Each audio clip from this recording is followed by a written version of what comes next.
이제 벌써 1개월이 지나갔습니다. 이렇게 빨리 흘러가는 시간들 속에서 우리는 주님을 알아가고 있고 또 영혼의 시간을 들여서 우리의 주님을 알아가게 될 것입니다. 그리고 우리가 두드리는 문은 언젠가는 열릴 것이다 하는 그 C.S. 루이스의 말을 생각하면서 주님께서 우리에게 주신 이 하나님의 말씀 안에서 진리를 찾아 또 나아가길 원합니다. 작년에 제가 말씀드린 대로 기도에 대해서 1년 가까이 제가 말씀을 교제한다고 말씀드렸습니다. 그러고 나서 12월 달 이제 복음 집회가 있고 나서 이 복음에 대해서 다시 한번 정리해야 되겠다고 해서 하나님의 영원한 구원의 복음을 4시간 전했습니다. 그 전에 이제 기도에 대해서 말씀을 7시간을 전했는데 이제 오늘은 기도에 대한 8번째 말씀을 교제하도록 하겠습니다. 왜 우리가 기도를 해야 되는가 하는 그러한 이제 제목으로 말씀을 교제하겠는데 사실 이 하나님의 영원한 구원의 복음을 더 교제하고 싶은데 이 기도에 대해서 또 진도가 나가야 되기 때문에 사실 그 제목을 그렇게 붙여서 그렇지 이 하나님의 영원한 구원의 복음이 단순히 죄 사함에 국한된 것이 절대로 아니고 제가 4시간 말씀을 전해드린 것처럼 이 복음은 굉장히 포괄적이고 모든 하나님의 말씀이 복음인데 우리가 그 진리의 말씀을 잘못 이해하게 될 때 그냥 축소된 그리고 너무나 제한된 그러면서 불확실한 그런 말씀으로 알게 될 때 우리의 삶이 온전케 될 수가 없습니다. 결국 제가 오늘 왜 기도해야 되는가 하는 이 말씀은 진정으로 구원받은 자가 어떠한 삶을 살아야 되는가에 대한 말씀입니다. 기도가 단순히 의무적으로 또 해야 되기 때문에 하는 어떤 중압감에 의해서 마지못해서 하는 것이 아니라 진정으로 구원받았다면은 하나님과 교제하는 것이 가장 복되고 즐겁고 귀한 시간이라는 것을 깨달은 자이기 때문에 기도하지 말라고 해도 기도하는 것입니다. 그럼 왜 기도해야 되는가를 제가 오늘 말씀을 특별히 왜 기도를 해야 되는가 하는 이 말씀을 복음과 연관시켜서 구원받은 자로서의 합당한 그리고 온전한 정상적인 신앙생활을 위해서 기도하지 않으면 안 된다는 것을 깨닫도록 하기 위해서 이 말씀을 준비했습니다. 어떻게 제가 조금이라도 더 쉽게 얘기하려고 이런 이제 비교해서 말씀을 드리겠습니다. 제가 복음을 말씀드릴 때 율법에 대해서 말씀을 드렸죠. 율법을 하나님의 법입니다. 이 율법을 주신 것은 죄를 깨닫게 하기 위한 것입니다. 그래서 율법의 기능을 제가 3가지로 말씀드렸죠.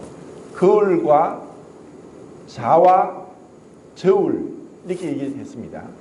거울이 있어야만 우리는 우리 자신의 얼굴을 봅니다. 거울이 없으면 절대로 내 얼굴을 볼 수가 없습니다. 자가 있어야만이 그것이 똑바른지 그리고 길이가 얼마인지를 측정할 수가 있고 또 체중계가 있어야만 우리의 몸무게가 몇 킬로인지 드러나고 저울이 있어야만 이 물건의 무게가 얼마인지를 알 수가 있듯이 이 율법은 우리로 하여금 하나님 앞에서 결코 이 법을 지키지 못할 자인 것을 깨닫고 하나님 앞에 나오도록 하기 위한 것이 율법입니다. 근데 이 율법 아래에 있던 자가 이제 은혜를 깨닫게 됩니다. 그래서 이제 율법과 은혜를 분명히 구분하고 깨닫게 된 자들이 구원받은 자입니다. 성경에는 두 부류의 사람이 있다고 얘기를 합니다. 그것은 첫 번째 사람 아담에게 속한 자와 둘째 사람 예수 그리스도께 속한 자입니다. 첫 번째 사람 아담에게 속한 자를 육으로 난 자라고 합니다. 그들은 한 번 태어난 자입니다. 그런데 둘째 사람 예수 그리스도께 속한 자는 두 번 태어난 거듭난 사람을 얘기합니다. 첫 번째 사람 아담에게 속한 자를 우리는 잃어버린 자 또는 구도자, 길을 찾아서 헤매고 있는 구도자, 그리고 죄인, 그리고 불순종하는 자, 그리고 공중의 권세 잡은 자 아래에서 고통하는 자, 죄와 사망의 법에 얽매여서 벗어나지 못하는 자라고 우리는 알고 있습니다. 하지만 둘째 사람 예수 그리스도께 속한 자는 이제 은혜가 무엇인지, 그리고 하나님의 그 사랑과 그 말씀이 어떠한지를 깨달은 자입니다. 그렇기 때문에 우리는 이렇게 얘기합니다. 한 번 태어난 사람은 두 번 죽고 두 번 태어난 사람은 한 번 죽는다. 결국 율법과 은혜를 이제 제가 설명을 하면서 내가 어디에 속해 있는가? 그럼 왜 이 율법과 은혜를 계속 또 비교해서 우리가 말씀을 드려야 되는가? 갈라디아서 5장 16절 말씀을 보겠습니다.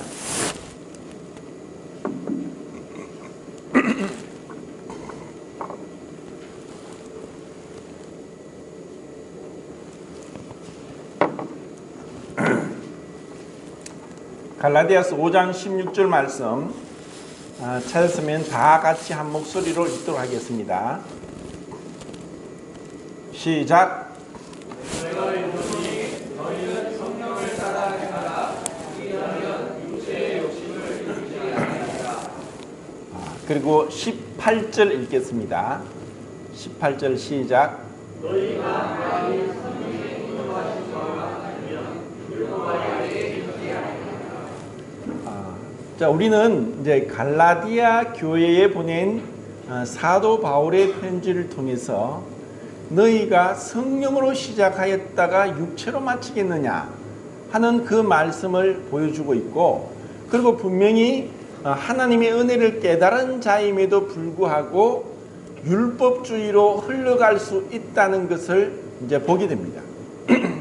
그래서 바울의 모든 서신에는 은혜와 평강이 있을지어다 하고 감사가 있지만 갈라디아 교회에는 감사라는 단어가 빠져 있습니다.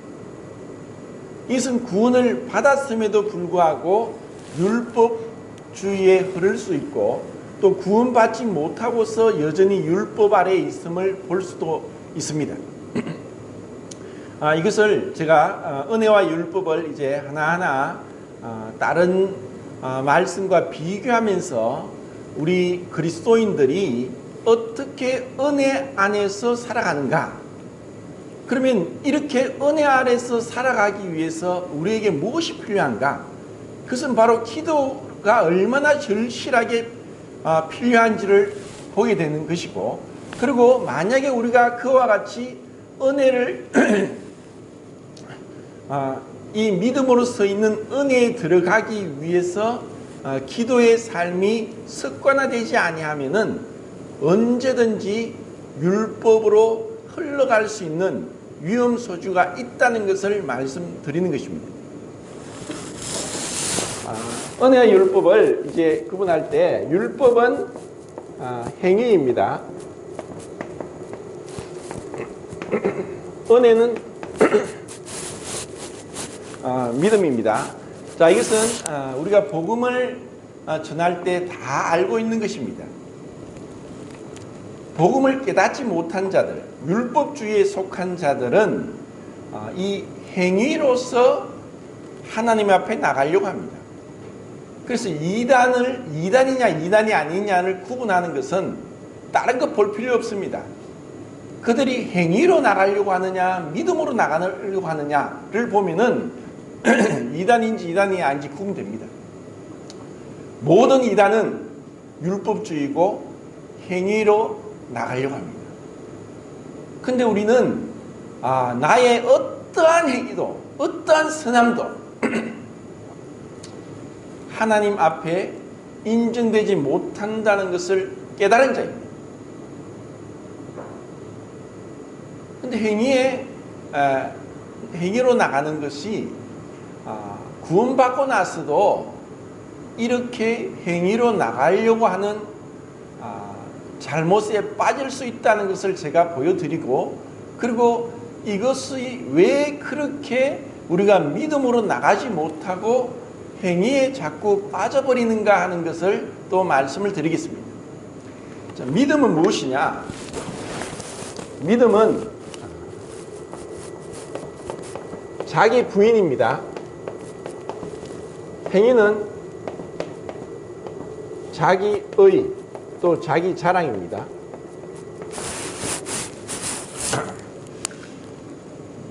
우리는 아담 이후로 하나님 앞에 쫓겨났기 때문에 어떻게 하든 다른 사람, 하나님뿐 아니라 다른 사람들에게 인정받고자 하는 그와 같은 마음이 깊이 우리 모든 사람에게 내재되어 있고, 이것은 제가 봤을 때 여자들보다 남자들에게 더 강하게 깊숙이 숨겨져 있습니다. 이러한 것들이 구원받고 나서도 드러날 수가 있고, 이러한 자기의가 십자가로 인해서 처리가 되지 아니하면은 우리는 주님 앞에 부끄러운 구원을 받고 또 그날에 큰 해를 받고 불타버렸다는 것을 우리는 알 수 있습니다. 믿음은 무엇이냐? 믿음은 자기 부인입니다. 행위는 자기 자랑입니다. 행위는 내가 어떠한 사람인지, 내가 무엇을 했는지, 내가 어떤 이런 공적을 남겼는지 이런 것에 사로잡혀 있는 자인 것에 반해서 믿음은 저는 아무것도 아닙니다. 저는 하나님 앞에 아무것도 할 수 없는 자입니다 하고 자기 자신을 부인하는 것입니다. 그리고 이 믿음은 우리는 이스라엘 백성들을 통해서 그들은 전적으로 430년 동안 애굽에서 종살이 하다가 그 애굽의 군사와 바로 왕의 그 권력을 자기들의 노력으로는, 자기들의 능력으로는 결코 탈출할 수 없습니다. 불가능합니다. 제가 필리핀에 갔을 때 필리핀이 거의 330년 동안 스페인의 지배를 받았고, 그리고 100년 가까이 미국의 지배를 받았습니다. 그들은 마치 넉나간 사람처럼, 대부분이 그렇지 않은 사람도 있지만 그냥 수동적입니다. 그리고 겉으로는 온순합니다. 그것은 400년 동안 식민지 생활한 사람들의 모습이고, 그런데 그들이 한 번씩 분이 나고 또 화가 나면은 총으로 갑자기 사람을 죽이는, 총기를 소유할 수 있기 때문에 그런 총기 사고가 나고, 또 우리나라 사람들이 필리핀에 가서 나쁜 짓을 많이 하면서 살해당한 경우를 뉴스에서 종종 우리가 보게 됩니다. 이 식민지 생활을 하게 될 때 자연적으로 사람이 그렇게 주눅이 들게 되는데 스스로는 할 수 없습니다. 그래서 하나님의 능력과 큰 팔과 기적과 이적으로서 그들을 애굽에서 구원하여 내셨다 하고 말씀하셨고, 그리고 홍해를 건널 때도 너희는 가만히 있어 하나님의 구원을 보라 하면서 하나님께서 동풍을 통해서 바닷물이 갈라지게 하고, 또 구름 기둥 불 기둥으로 애굽 사람과 애굽 군사와 이스라엘 백성을 구분해서 그들이 홍해를 건너게 하면서 전적인 하나님의 능력으로 유월절 어린 양 피를 문인방 좌우 설주에 바르고, 그리고 그들은 애굽을 탈출했고 장자가 죽지 않았고, 그리고 홍해 앞에서 하나님의 능력을 통해서 그들은 완전히 구원을 받았습니다. 근데 그것이 끝이 아니었습니다. 르비딤에서 아말렉과의 전쟁이 있었고, 그 전쟁에서 이기는 것은 여호수아의 칼날 끝에 있었던 것이 아니라 모세가 손을 들면 이기고 내리면 짐으로 아론과 훌이 모세의 팔을 받쳐서 계속 들고 있는 동안에 여호수아가 칼로 아말렉을 무찔렀습니다. 그것은 이제부터 하나님의 은혜로 구원받은 자가 이제는 하나님 앞에 기도를 통해서 이 죄의 권세 아래에 있는 데서 어떻게 구원을 받아야 되는가를 보여주고 있는 것입니다. 그리고 그들은 40년 뒤에 요단강 앞에서 제사장이 돌로 만든 십계명 돌판을 넣은 덮개를 어깨에 메고 헤르몬 산에부터 내려서 요단강을 흘러가고 있는 요단강물에 발을 디뎠을 때 그 요단강물은 아담읍 병반에서부터 거쳐서 마른 땅을 이스라엘 백성이 건널 수 있었습니다. 그것은 하나님 말씀에 의지해서 하나님이 그 돌로 만든 십계명 돌판을 어깨에 메고 그 제사장들에게 흘러가는 요단강물에 발을 딛고 들어가라. 이것은 죽음을 의미합니다. 그 누구도 아무리 헤엄을 잘 쳐도 돌을 어깨에 메고 강물에 들어가는 것은 죽음을 자초하는 것입니다. 그런데 하나님 말씀에 의지해서 내 생각을 버리고 내 자신을 부인하고 하나님 말씀에 순종해서 발을 내디뎠을 때 하나님의 기적이 일어나는 것입니다. 이것이 믿음이고 자기 부인인 것입니다. 이것은 이스라엘 백성은 한번 제사장들이 그렇게 믿음으로 죽기를 각오하고 말씀에 순종해서 요단 강물에 발을 디뎠다면 이제 우리는 계속적으로 우리가 살아가는 삶 가운데서 내가 환경을 의지할 것인가, 말씀을 의지할 것인가, 내 생각과 판단을 따를 것인가, 하나님 말씀을 따를 것인가, 내 자신을 기쁘게 할 것인가, 주님을 기쁘게 할 것인가 하는 선택의 기로에서 주님, 제가 주님 말씀에 순종하겠습니다. 상황은 이럴지라도, 형편은 이럴지라도 저는 제 자신을 기쁘게 하지 않고 주님을 기쁘게 하겠습니다 하는 것이 믿음이고 자기 부인인 것입니다. 그런데 우리가 구원을 받았다고 할지라도 구원받은 자에 대해서 성경은 또 두 가지 구분을 하고 있습니다. 육신에 속한 자, 그리고 성령에 속한 자, 이렇게 구분합니다. 고린도전서 3장에는 육신에 속하여 어린아이 같아서 젖밖에 먹지 못하는 미숙한 그리스도인들에 대한 말씀을 하고 있습니다. 그렇지만 그들은 하나님 보실 때 고린도전서 1장에서 하나님의 사랑을 받고 또 하나님의 은혜를 깨닫고 거룩하여지고 성도라 부르심을 입은 자들에게 편지를 하고 있지만 그들은 어린아이처럼 미숙하고 육신에 속해 있습니다. 자라지 못한 것입니다. 구원받았지만 내가 단번에 우리가 유다서에 있는 말씀대로 단번에 믿음의 도를 얻고 구원받게 됩니다. 우리가 출생할 때 한순간에 출생을 함과 같이 거듭남도 그렇게 단숨에 출생이 되는 것이고, 또 이것은 제가 구원의 복음에 대해서 말씀을 드릴 때 칭의라고 했고, 이것은 비가시적이고 비체험적인 것이다. 우리가 주님의 은혜를 받게 될 때 그때 우리는 눈으로 볼 수도 없고 내가 어떤 마음의 감정이나 요동이나 어떠한 변화도 없지만 말씀에 순종해서 그 말씀으로 우리가 거듭나게 되는 것입니다.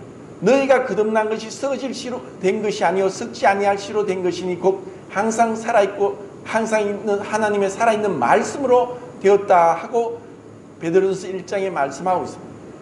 우리는 그렇게 거듭나고 나서는 이제는 베드로 전서 2장 2절에 너희가 갓난 아이같이 신령한 젖을 사모하라.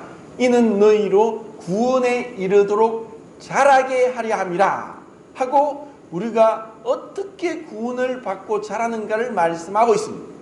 이것은 그리스도인에게 말씀한 것입니다. 그래서 베드로전서 2장 1절에는 모든 악독과 비방과 더러운 말을 버리고 갓난아이같이 신령한 젖을 사모하여 구원에 이르도록 자라가라는 것입니다. 이 거듭난 생명은 계속해서 자라가는데 그리스도를 아는 데까지 에베소서 4장에 있는 말씀처럼 하나님을 아는 것과 믿는 것에 하나가 되어 온전한 사람을 이루어서 그리스도의 장성한 분량에까지 자라가도록 우리를 불러주신 것입니다. 이것은 멈출 것이 아닙니다. 계속해서 주님을 알아가는 그 영원하신 하나님을 알아가는데 영혼의 시간이 투자되면서 우리는 그 하나님을 아는 기쁨, 영생은 곧 유일하신 참 하나님과 그가 보내신 자 예수 그리스도를 아는 것이다. 그렇기 때문에 구원을 은혜로 받았다 할지라도 말씀과 기도로 거룩하고 경건한 삶, 그리고 정말 정결한 삶을 살지 아니하면 우리는 어린아이 상태에 머물러 있고 구원받았음에도 불구하고 구원받지 않은 자보다 더 비도덕적인 삶을 살 수 있는 것이 우리의 구원입니다.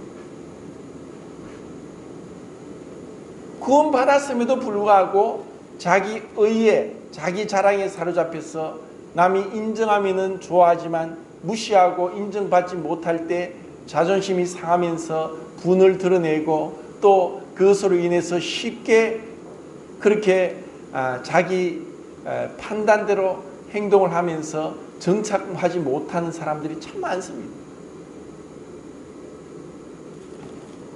자, 이렇게 자기 부인, 자기의 근본은 뭐냐?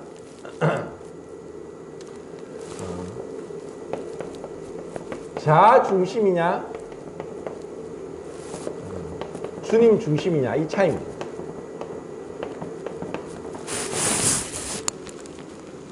구원받지 않은 자들은 자기를 위해서 살아갑니다.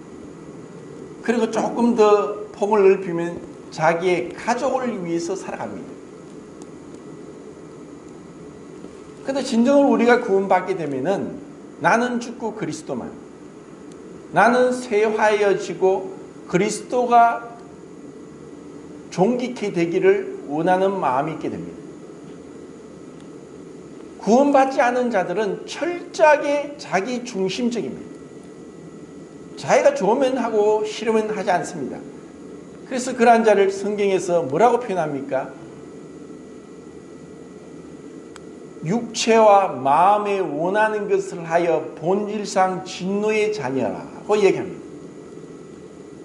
그들이 살아가는 삶의 목표는 자신의 행복입니다. 내가 좋으면 하고 싫으면 하지 않습니다. 내 육체가 원하는 것, 그들의 신은 배입니다. 내 배를 만족시켜 줄 것을 위해서. 사람의 수고는 식욕을 위함이나 그 식욕은 차지 아니하느니라 하고 전도서에 말씀했는데, 오늘날 우리는 맛집을 찾아 전국을 수고를 마다 않고 몇 시간을 차를 타고 꼴짝꼴짝까지 찾아다니면서 맛집을 찾아다니면서 살아가는 시대에 살고 있습니다. 그리고 자신의 어떤 마음의 만족을 위해서라면 어떠한 투자도 아까워하지 않으면서 이 헛된 인생 가운데서 눈에 보이는 것을 쫓아 살아가고 있습니다. 그런데 진정으로 우리가 구원받았다면 주님, 세상과 나는 간대없고 구속하신 주님만 보입니다. 주님, 제가 주님을 더욱더 알기를 원하고 주님을 더욱더 사랑하기를 원하고 주님으로 더욱 충만하기를 원하고 주님 가까이 가기를 원하고 주님과 동행하기를 원합니다 하는 그러한 마음으로 살아가게 됩니다. 근데 구원받고 나서도 자라지 못하고 어린아이 상태에 있다면은 여전히 자기 좋을 대로 합니다. 화목하지 못하고 함께하지 못하고 자기 기분대로 육신에 이끌려서, 그러면 그것이 마귀에게 속고 있다는 것을 모르면서 그렇게 살아갑니다. 제가 양을 치진 않았지만 양을 치는 사람들의 얘기는 양 무리가 있는데 꼭 한두 마리가 무리에서 이탈한답니다. 그러다가 보면은 왜? 그냥 무리를 따라가면 되는데 동물 중에서 가장 온순하고 바보 같은 동물이 양입니다. 양은 자기보다 훨씬 작은 개 한 마리 앞에서도 수백 마리 양들이 꼼짝 못하고 한번 왕 짖으면은 가던 길을 멈추고 가만히 서 있습니다. 어떠한 작은 보잘것없는 동물과도 싸우지 못하고 도망가고 무서워하고 싸울 줄 모르는 게 양입니다. 근데 자기들끼리 싸웁니다. 이 양은 철저하게 우리 사람을 나타내고 있습니다. 이 사람이 너무나 어리석고 미련합니다. 근데 양의 무리에서 이탈되면은 틀림없이 늑대나 이리에 밥이 되고 낭떠러지 떨어지고 길을 찾지 못합니다. 왜냐? 양은 눈이 거의 퇴화되어서 보이질 않습니다. 그러니까 목자가 이름을 부르면 그 소리를 듣고 가는 것입니다. 사실 보이지 않는다는 것은 크나큰 장애가 있습니다. 그것을 제가 날마다 느끼고 있습니다. 모든 정보의 90% 이상은 눈으로 들어오는데 양은 그렇게 시각이 퇴화되었기 때문에 보는 것보다 소리를 듣고 함께 이렇게 가는데, 무리에서 떨어지면 자기 스스로는 그 무리를 찾아갈 수 있는 능력이 없습니다. 우리는 양 같은 자이고, 그리고 제가 말씀드렸듯이 그리스도인의 이름이 8가지를 말씀드렸죠. 그 중에서 우리를 하나님은 의인이라고 부르기보다는 성도라고 부른다고 했습니다. 거룩한 무리, 우리 각자가 자아 중심으로 나만의 세계 속에서 갇혀 살아가고 있다가 주님을 만나서 이제 한 무리 안에서, 한 가족 안에서, 한 형제 자매 안에서 우리가 한 몸에 많은 지체를 가졌으나 모든 지체가 같은 기능을 가진 것이 아니니 이와 같이 우리 많은 사람이 그리스도 안에서 한 몸이 되어 서로 지체가 되었느니라 하고 고린도서 12장에 나오는 말씀대로 우리가 이제 한 몸의 지체가 되었구나. 그래서 우리가 흔히 그런 말 합니다. 붙어 있으면 지체인데 떨어지면 시체다. 그런 얘기를 합니다. 내 손가락이 떨어지면 좀 있으면 이 떨어진 손가락은 죽습니다. 피해 공고를 받지 않기 때문에. 우리가 함께 모일 때는 괜찮은데, 꼭 예배 시간에 함께 모일 때는 괜찮은데 혼자 있을 때 마귀가 우리의 육신의 정욕을 충동질해서 죄를 짓게 합니다. 구원받았다는 것은 과거적으로 죄의 형벌로부터 구원을 받았던 것입니다. 그렇지만 여전히 우리는 죄의 권세로부터 구원을 받아가야 되고, 이것이 빌립보서 2장에 있는 두렵고 떨림으로 너희 구원을 이루라. 그리고 베드로전서 2장에 너희가 신령한 젖을 사모하여 구원에 이르도록 자라가라. 우리는 계속 진행형 중에 구원을 이제 받고 이루어가고 있는 것입니다.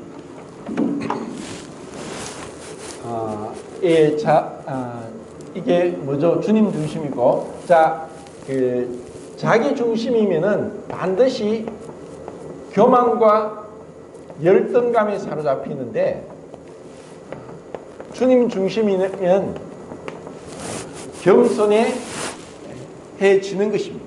겸손하려고 겸손하는 것이 아니라, 흔히 그런 얘기를 합니다. 교만한 자는 자기가 교만하다는 것을 제일 늦게 안다고 했고, 어거스틴은 그리스도인의 첫 번째 덕목이 무엇이냐고 묻는 질문에 그리스도인의 첫 번째 덕목은 겸손이고 두 번째 덕목도 겸손이고 세 번째 덕목도 겸손이라고 하면서 이것은 능력이 많으면 많고 또 신앙생활을 오래 하면 오래 하고 또 성경을 알면 알수록 우리는 점점 더 교만해지는 것이 우리의 본성입니다. 모든 죄의 근본은 교만입니다. 그런데 거짓 겸손인 채 하는 것은 들통이 납니다. 왜?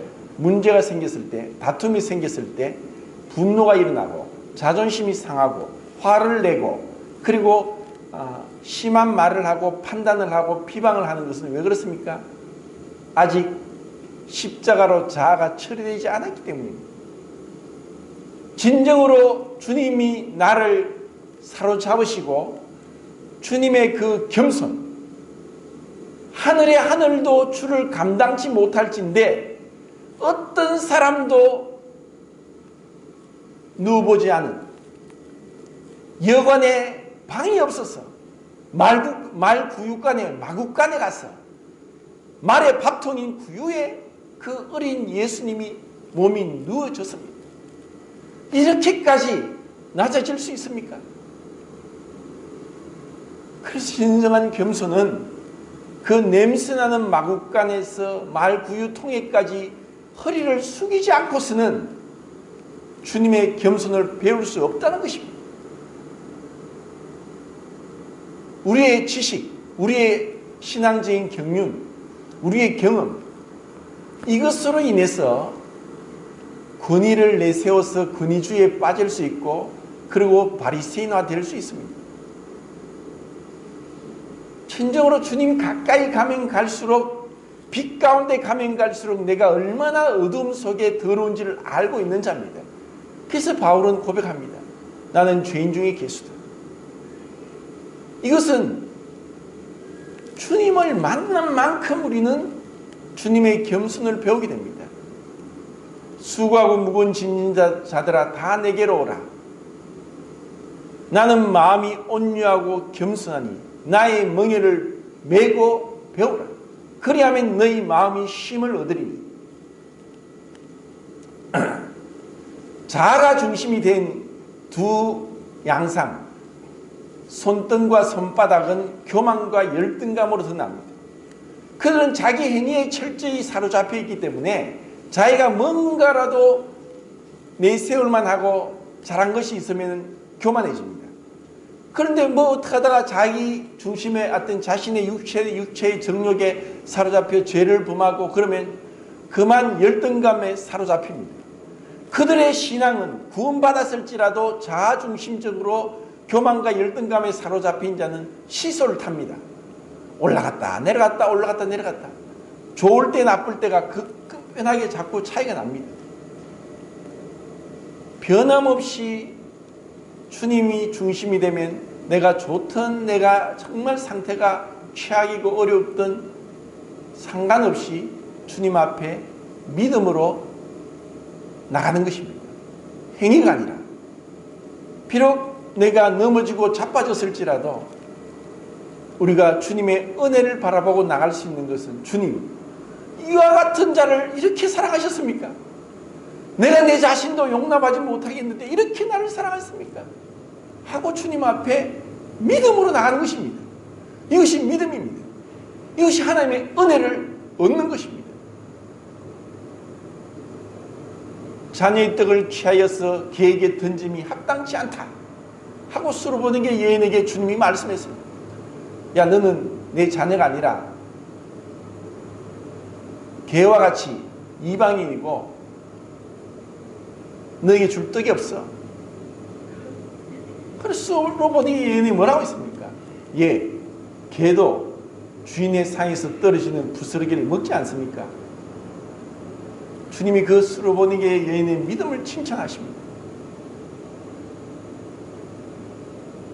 우리가 주님 앞에 나가면 그 알량한 자존심, 다 부질없고 쓸데없는 것, 누가 뭐라 해도 나를 모욕하는 자를 위해서 기도할 수 있고 나를 저주하는 자를 위해 축복할 수 있고 오른편 뺨을 떼면 왼편을 댈 수 있고 오리를 동행하는 자에게 심리를 동행할 수 있고 겉옷을 가지고자 하는 자에게 속옷도 줄 수 있는 것이 바로 그리스도의 마음입니다. 우리 힘으로는 불가능합니다. 안 됩니다. 그렇기 때문에 주님 앞에 기도할 수밖에 없는 것입니다. 우리는 너무나 쉽게 율법과 그리고 행위와 그리고 자기의 자기 자랑 그리고 자아중심적인 그리고 교만과 열등감에 얼마나 쉽게 사로잡힙니까? 이런 나 자신을 알 때 주님 저를 도와주십시오. 저희 믿음 없음을 도와주십시오. 주여 주님 참 저는 이렇게 보잘것없는 자입니다 하면서 우리가 어떤 상황이든지 주님 앞에 이 감사를 들을 수 있는 것입니다. 자 여기서 이게 뭐죠? 제가 적어도 보이질 않아가지고 이걸 겸손이죠. 겸손하면은 감사가 되고 이 교만과 열등감이 있으면은 비판, 원망, 불평에 사로잡힙니다. 성도들 중에서 비판적이고 불만이 많고 원망이 있는 성도들을 봤을 겁니다. 그런 자들은 기도하지 않는 자이고 그리고 여전히 육신에 속한 어린아이 같은 신앙에 머물러 있습니다. 우리가 주님 앞에 있다면은 탈무드에도 그렇게 나오죠. 가장 지혜로운 사람은 늘 배우는 사람이고 가장 강한 사람은 자기를 이기는 사람이고 가장 행복한 사람은 감사하는 사람이다. 감사가 없는 것만큼 불행한 것은 없습니다. 사실 우리가 따지고 보면은 부족함 투성이죠. 그런데 나라는 시를 썼던 나 가진 재물 없으나 나 남이 가진 지식 없으나 나 남이 있는 건강 없으나 나 남이 갖지 못한 것 알았으니 하면서 주님을 만난 송명희 시인은 거듭나고 나서 그 뇌성마비 1급 장애로서 스스로 일어나지도 못하고 혼자 휠체어 타지 않으면 걷지도 못하고 입이 삐뚤어지고 손이 삐뚤어져서 말도 제대로 못하는 그 사람이 주님을 만나니까 모든 게 감사한 거예요. 그냥 감사한 거예요.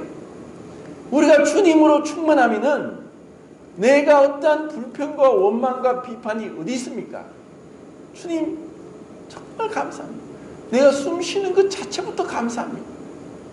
그냥 감사할 것 투성입니다.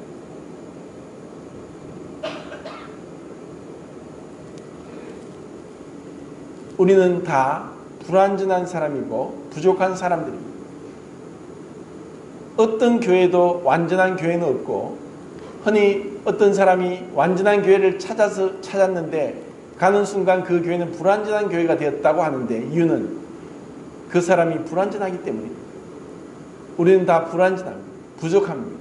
가까이 가면 갈수록 허물이 보이고 또 단점이 보이게 됩니다. 허물이 없고 단점이 없는 분은 유일하신 예수 그리스도밖에 없습니다. 그런데 사랑은 허물을 덮어주는 것이고 교만에서는 다툼만 일어난다. 왜 분쟁이 있습니까? 왜 세상에 똑똑하고 제일 똑똑한 사람들이 모인 국회의원들이 그렇게 비방하고 비판하고 그럽니까? 주님을 모르기 때문입니다. 우리가 주님을 안다면은 감사가 넘치게 되는 것입니다. 자, 이렇게 지금 그러면 몇 가지를 했죠? 한 가지, 6가지 했습니까? 이것이 감사고 이거는 이제 비판이고 불평 원만인데 이것은 육체에 속했고 성령에 속한 것이라고 합니다. 자, 우리가 갈라디아서 5장 16절과 18절 말씀을 읽었죠. 언제 우리가 육체의 욕심을 따라 행하지 않습니까? 성령을 따라 행할 때입니다. 결국 우리 그리스도의 삶은 성령의 충만함을 받는 것입니다.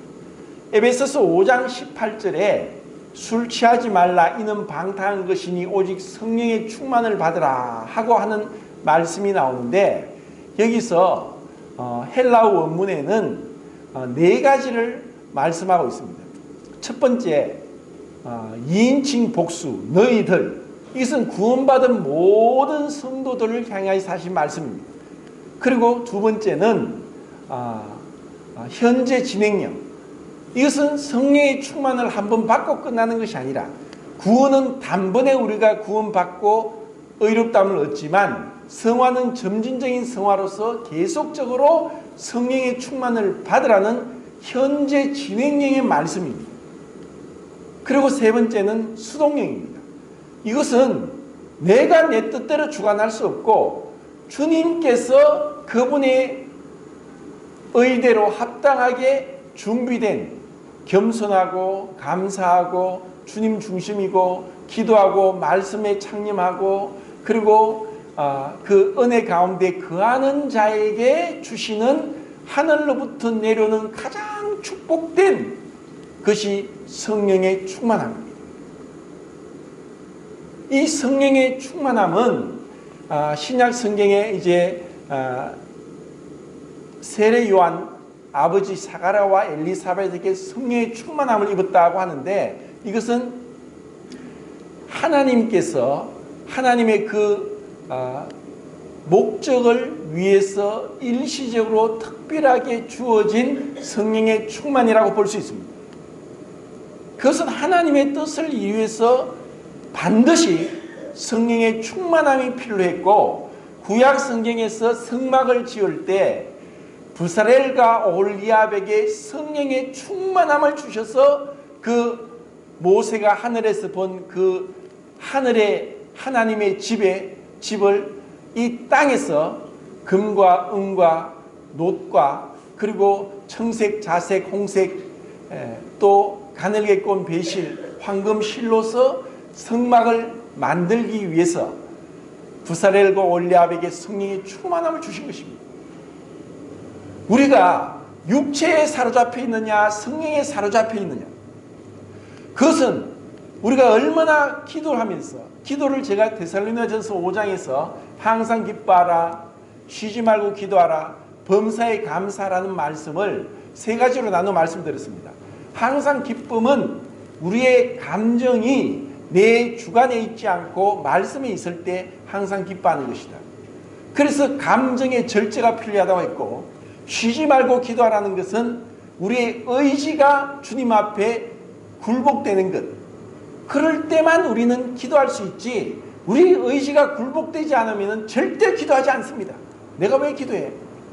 왜 에노스 때 하나님의 이름을 불렀느냐? 에덴 동산에서 쫓겨났지만 처음의 세상은 900년 이상 살 동안 충분하게 이 땅이 평화롭고 좋았습니다. 900년 이상을 살면서 그들은 온갖 죄를 짓고 마음대로 살아가는데 기도하지 않습니다. 그때 에노스가 이름의 뜻이 죽어야 할 자란 뜻입니다. 비로소 하나님의 이름을 불렀더라. 언제 우리가 기도합니까? 우리가 모든 게 만족되어 있으면 기도합니까? 건강이 악화되고 돈이 없고 인간관계에 파탄이 일어나고 그리고 어떤 큰 난관에 부딪히게 되고 그리고 인간적인 갈등이 있을 때 저절로 자발적으로 기도합니다. 언제 우리가 성령의 충만함이 있습니까? 누가복음에서 예수님은 늘 습관적으로 기도했다. 그러면서 성령의 충만함을 계속 말씀하고 있습니다. 우리 인간에게 절대적으로 필요한 것은 기도고 그 기도를 통해서 우리는 성령의 충만을 받습니다. 그리고 에베소서 5장 18절에 2인칭 복수 그리고 현재 진행형 그리고 수동형 하나님께서 주셔야만 우리는 충만함을 잊지 내가 하나님을 주관할 수 없습니다. 하나님이 주권자지 내가 주권자가 아닙니다. 그래서 우리는 절대적으로 수동적인 자세로 겸손과 자기 부인이 있을 때입니다. 그리고 네 번째는 명령형입니다. 너희는 성령의 충만을 받으라. 이것을 술 취하지 말라라고 구분을 했습니다. 비유를 들면서 어떤 사람도 술을 마시고서 한 잔 마실 때 모르지만 처음엔 술을 마시지만 나중엔 술이 자기를 마신다 하면서 술에 취하게 됩니다. 그러면은 용기 없는 사람도 용기가 있어지고 하지 못할 말도 술에 취해서 하게 되고 그리고 또 나쁜 버릇도 나오게 되는 것이 술에 취한 자의 모습입니다. 자기 힘이 아니라 술 기운에 그렇게 하는 것입니다. 술 취하지 말라 이는 방탕한 것이니 오직 너희는 성령의 충만을 받으라. 우리가 주님 앞에 그렇게 주님의 지배 아래 들어가도록 우리 자신이 굴복하고 엎드리고 기도와 말씀에 창림할 때 그때 우리는 성령의 충만함을 있게 되고 그때 우리는 하나님과 동행하는 이 세상에서 하늘나라를 맛보게 되는 것입니다.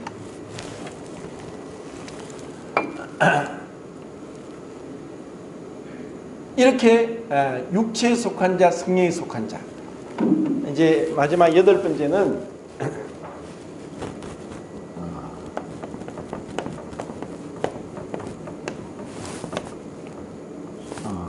육체에 속한 자는 자, 이 여덟 가지를 보면은 이제 율법 아래 있는 자는 저주 아래 있나니 모든 율법을 항상 행하지 아니하는 자는 저주 아래 있습니다라고 했습니다. 그런데 은혜 아래 있으면은 신약 성경에 항상 편지가 은혜와 평강이 너에게 있을지어다. 결국 은혜를 받은 결과는 평강입니다. 이사야서에서는 심지가 견고한 자를 평강에서 평강으로 인도할 것이니 악인에게는 평강이 없다고 했습니다. 결국 내가 성령에 속하고 주님 앞에 사로잡혀 있을 때는 반드시 평강이 있습니다. 내게 강 같은 평화, 내게 강 같은 평화. 미국의 흑인들이 짐승 취급받고 돈으로 사고 팔고 노예 상인들에 의해서 일리 팔리고 저리 팔리고 주인한테 두들겨 맞고 죽어도 아무런 항변도 못하고 그런 짐승 같은 대우를 받고 있으면서 마지못해 살아가고 있을 때 그들이 예수 그리스도의 복음을 깨닫게 됩니다. 그리고 그들은 여전히 노예고 짐승 같은 취급을 받고 있고 주인이 하라고 하면 하고 죽으라면 죽는 심령을 내야 되는 그들이 돈으로 사고 팔리는 그런 가운데 있으면서도 내게 강 같은 평화, 내게 강 같은 평화, 그렇게 노래할 수 있었습니다. 환경이 중요한 것이 아니라, 문제가 있다는 것이 중요한 것이 아니라 정말 주님 앞에 우리가 사로잡힙니다. 하늘에부터 내려오는 평화, 하늘에서부터 내려오는 이 평화, 이 평강이 우리 마음을 주장하게 될 때 우리는 감사할 수 있고 주님을 찬양할 수 있습니다. 자, 이 8가지는 더 확장을 해가면은 율법 아래 있는 자는 공중의 권세 잡은 자 아래 있고 불순종의 아들들입니다. 은혜 아래 있는 자들은 만왕의 왕 되고 만주의 주 되신 주님 앞에서 의롭다함을 얻고 믿음으로 서 있는 은혜에 들어감을 얻고 하나님과 화평을 누리자. 그리스도께서 우리를 자유케 하려고 자유를 주셨다 하면서 자유와 평강, 기쁨, 감사, 찬양이 넘치는 그러한 삶입니다. 이렇게 우리는 죄의 권세로부터 두렵고 떨림으로 구원을 받아가면서 주님 앞에 축복된 삶을 살도록 우리를 구원하신 것입니다. 그런데 이러한 구원을 이루어가는 데 있어서 절대적으로 필요한 것이 기도입니다.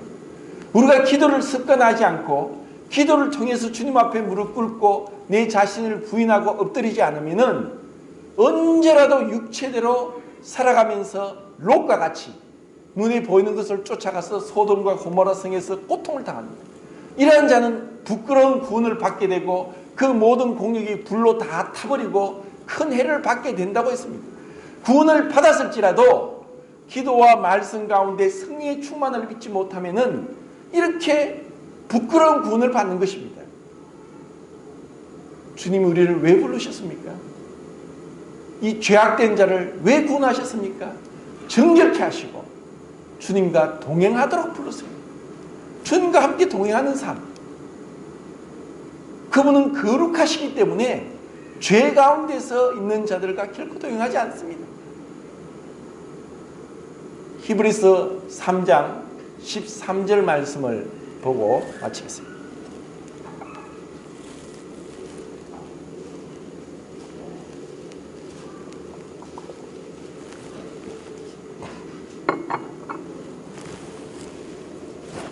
자, 같이 읽겠습니다. 3장 13절 시작.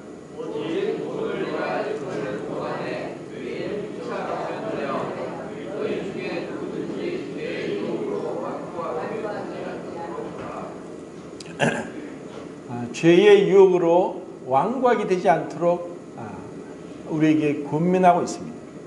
고린도전서 14장 30절 말씀은 너희 중에 두세 사람이 예언을 할 것이요 또 그 예언의 말씀을 통해서 너희들이 배우고 권면을 받을 수 있다고 했습니다. 우리가 하나님 말씀을 듣고 머리로만 알고 네 하고 지식만 잘할 때 지식은 교만케 하고 교만에는 다툼이 일어납니다. 우리가 이 말씀을 들으면서 제가 1년 동안 기도에 대한 말씀을 왜 하고자 하냐 하면은 기도에 대한 말씀을 교제할 게 너무나 많고 또 이 기도가 그리스도인의 경건한 삶을 위해서 필수적인 것이고 기도가 성령의 충만함을 잊기 위해서 반드시 기도의 습관화가 들여져야 되는 것입니다. 기도하지 않는 이유가 무엇입니까? 그냥 육체를 따라 사는 거예요. 잘하지 못하는 거예요. 그냥 자기의 만족 가운데 사는 거예요. 이렇게 제가 쉽게 구분을 해서 이 8가지로 말씀을 드렸습니다.